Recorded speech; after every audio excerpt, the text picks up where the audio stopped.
What's up, everyone? It's Karthik with MoneyVest. So CrowdStrike continues to sell off quite aggressively, down a little bit over 10 to 12% last time I checked, as it continues to tumble on the day, down over 11%, trading down to as low as $270 on multiple analysts coming out and, of course, downgrading the stock here. As always, if you enjoyed this video, I'm going to break down exactly what went wrong. We talked about it in a previous video, but in this one, I also want to break down what are the potential challenges that CrowdStrike now faces as it becomes really oversold and it continues to get hammered after the event from Friday. So hope you all enjoy this video, find it helpful. Make sure that you drop a like and don't forget to subscribe to the channel. Also, do check out the Patreon link down below if you want to get access to the entire MoneyVest platform.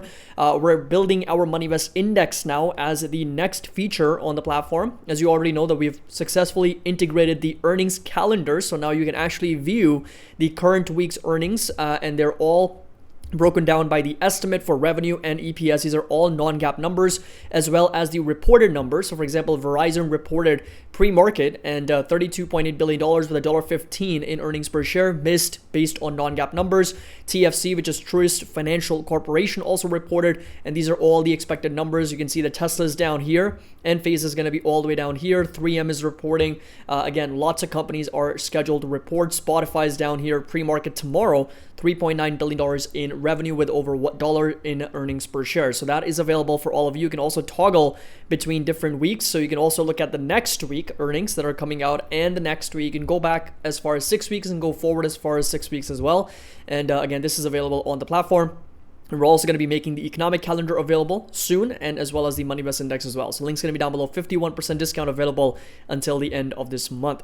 So first things first, let's talk a little bit about how two of the world's computers, essentially computer updates, collided in last week's complete disaster from both Microsoft Azure and CrowdStrike's buggy patch for the code that they pushed to prod. So only a handful of times in history has a single piece of code managed to instantly wreck computer systems worldwide. The Slammer Worm of 2003, Russia's Ukraine targeted NotPetya cyber attack, North Korea's self-spreading ransomware, but the ongoing digital catastrophe that rocked the internet and IT infrastructure around the globe over the past 12 hours appears to have been triggered not only by malicious code released by hackers, but by the software designed to stop them.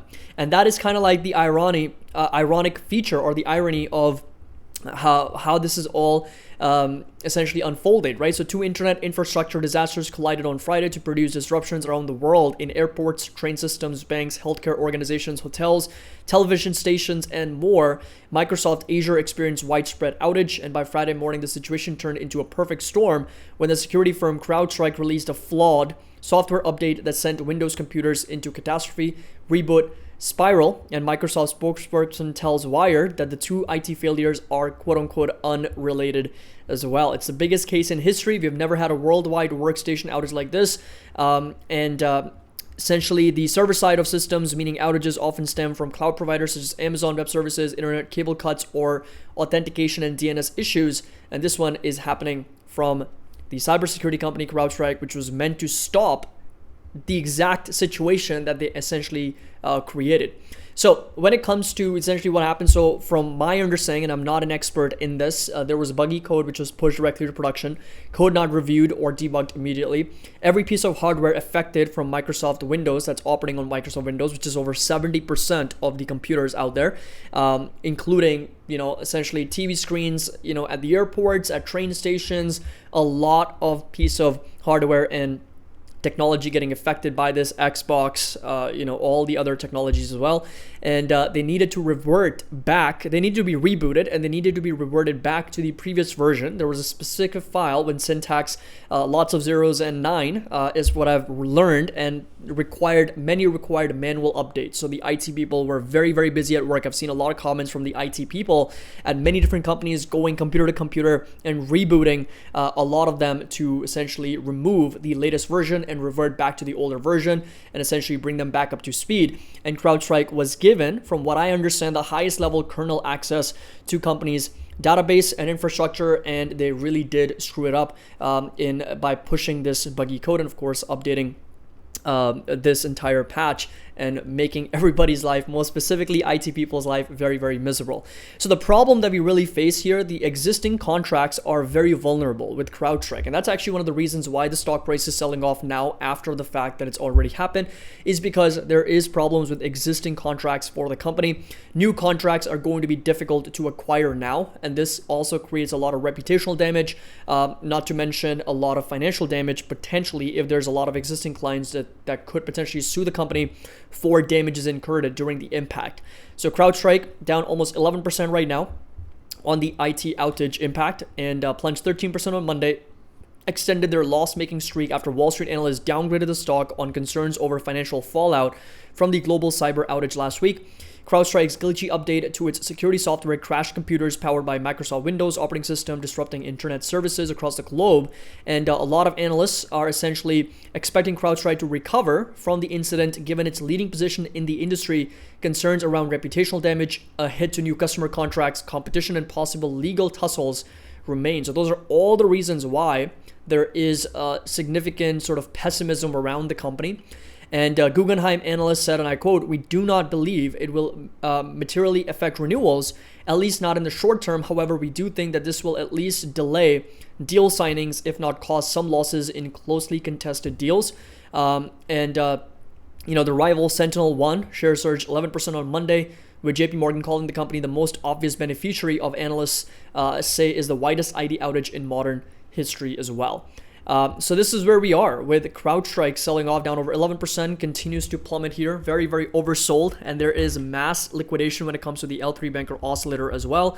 Support levels next going to stay put down at 244. We're starting to break down below this support as well. So if I mark out this level that we were previously talking about as an area of support, CrowdStrike with a pretty decent breakdown with the RSI, the MACD, everything getting sold down pretty aggressively, and it's not able to find any relief right now, considering there's a couple factors here. Number one, it was already trading at a very, very premium valuation. So if you come over to our MoneyVest platform, look for CrowdStrike, and come over to the company's page, again, down over significantly over the last week. In the last 1 day, of course, this is going to be the daily chart, selling off quite aggressively. And let's come over to the ratios tab. You'll notice that we are starting to see ratios at around 67 times earnings multiple on a forward basis and 516 times on a trailing basis, and about a price to sales which was on a forward basis trading at over 16 still and 20 on a trailing basis. So a couple tides here, valuation of course being very, very aggressive to a bit of an extreme. So valuations obviously very high, and then of course we've got the technical overbought and the negative divergence here, and then to tie it all together we had the global outage, which of course was CrowdStrike's fault, unfortunately, causing a lot of problems for themselves and of course for their clients. And George Kurtz last week mentioned that their main goal is to get everybody on board, everybody online as quickly as possible, and their teams are remote and fully mobilized to help their clients as much as possible. But I do feel that this is going to go on for a little bit because I know for a fact there's still companies out there that are still not fully online because of the mass infrastructure that they have. And of course, as I mentioned, a lot of it requiring manual updates to the systems, to the entire hardware. And the IT people, of course, have had a lot of busy days in the last 2 to 3 days here, as they've continued to follow the same process across the entire company-wide piece of hardware, so computers and laptops and TVs and whatnot that they've had to do. So that, keeping that in mind, again, 242 is going to be that next support level for CrowdStrike. It's a bit of a falling knife right now until we have more clarity as to how it's going to stabilize. So for me personally, I think CrowdStrike is going to represent an opportunity considering how oversold it is, but we need to wait and see where it stabilizes, where the selling pressure exhausts itself before jumping into this company. So it could very well easily, if we do start to see more news coming out of the potential fallout, financial fallout, as well as reputational fallout from CrowdStrike, there is possibilities that we do see some lower levels from this company, especially in the 240s, down even in the low 200s. But at the end of the day, it's still going to represent pretty good tradable opportunities considering how oversold it is at the moment. So hope you guys enjoyed this video, found it helpful, and again, let me know your thoughts down in the comment section below. This is, again, a pretty brutal sell-off is what we're witnessing. I've traded CrowdStrike before, and of course, from its lows of January 2023, the stock rallied over 300%, and now it's up about 187% after the selling pressure from its all-time highs of $402 down over 32%. So in a bear market at the moment, CrowdStrike is. Other cybersecurity stocks are still pushing higher, but not by a whole lot. But CrowdStrike is really the one that's selling off quite a bit.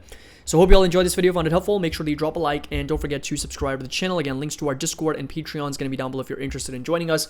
And as always, happy investing. I'll see you all in the next video.